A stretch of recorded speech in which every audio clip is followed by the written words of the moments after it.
Hey guys, and welcome back to my channel. I'm Kozak if you're new here. In this video, I'm going to be showing you how to properly finger detangle your hair.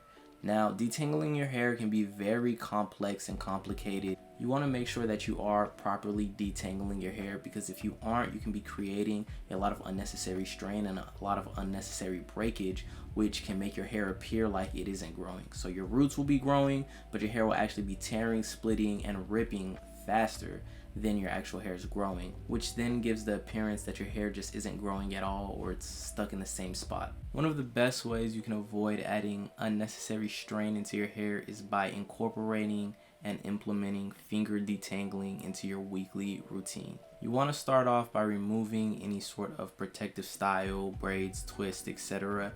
out of your hair, so we'll go ahead and do that now. That isn't quite right, so we'll try again.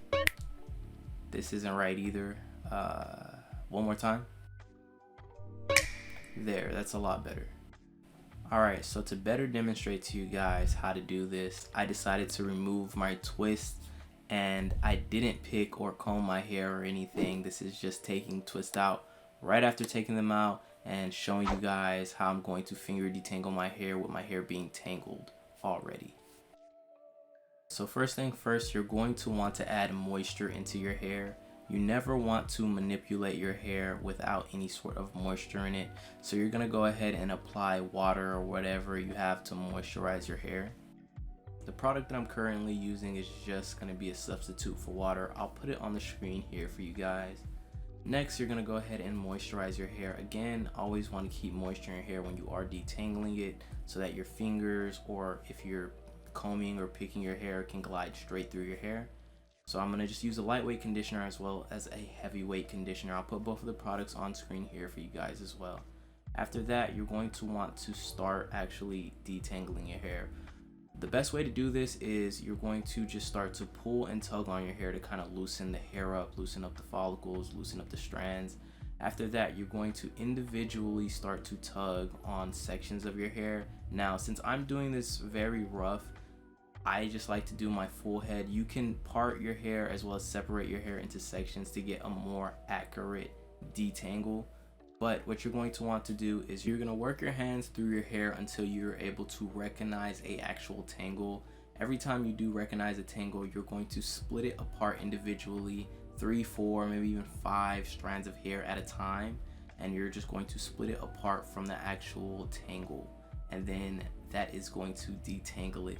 You're going to want to continue to do this throughout your entire head until your hair is completely detangled.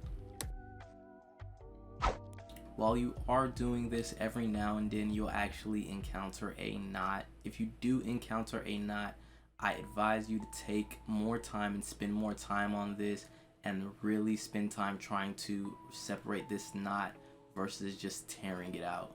Now, finger detangling doesn't have to be perfect. Your hair doesn't have to be completely every single individual strand detangled. It's more like a rough draft of just allowing your hair to be detangled by your fingers. It's a little bit more tedious, as well as it's a little bit more delicate and softer on your hair versus using a pick, comb, or brush. Keep in mind that your goal here is to loosely detangle your hair. This is to avoid your hair from getting knotted or any more tangled than it is. So I'm showing you guys just a close-up of how I'm going to be pulling apart each of these tangles here.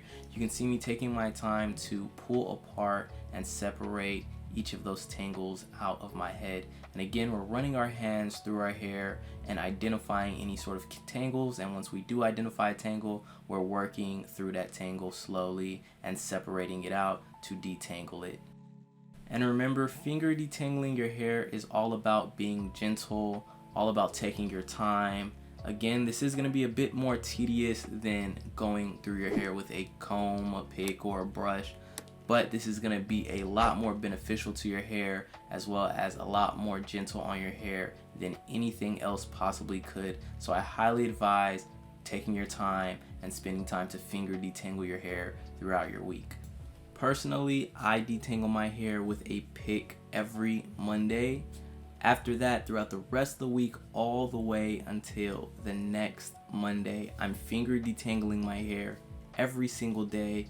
I'll wake up first thing in the morning, apply moisture to my hair, apply a lightweight conditioner or any sort of conditioner, and I'll actually spend my time finger detangling my hair.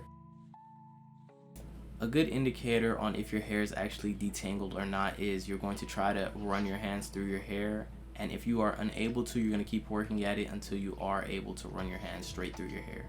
Again, this is going to be greatly beneficial to your hair since you're being a lot more gentle with it, as well as you're not pulling and tugging and creating any sort of unnecessary strain that doesn't need to be put on your hair. It's going to help you to avoid breakage, as well as it's going to help you to avoid split ends. And theoretically, since you are avoiding those things, it's actually going to help you to grow your actual hair. Most people are going to be waking up first thing in the morning and be in a rush to do their hair, and a lot of people don't realize that that's actually going to be extremely damaging to your hair because you're going to be pulling and tugging and ripping your hair out. So I highly advise taking your time and finger detangling your hair versus rushing to get your hair done and picking or combing your hair. And this is our finished product. I'd say at most it took me about 10 minutes. Of course, my hair isn't going to be detangled as well as if I would have picked it or combed it, but as you can see, I eliminated a whole lot of unnecessary strain. If you want to know how to properly detangle your hair with a pick or a comb, be sure to check this video out here. But that is all the time that I have for you guys today. If you did enjoy the video, be sure to subscribe if you're interested in hair care, skincare, fitness, fashion, or health. Go ahead and subscribe and turn post notifications on. But I'm Kozak, and I'll see you guys in the next one. Peace.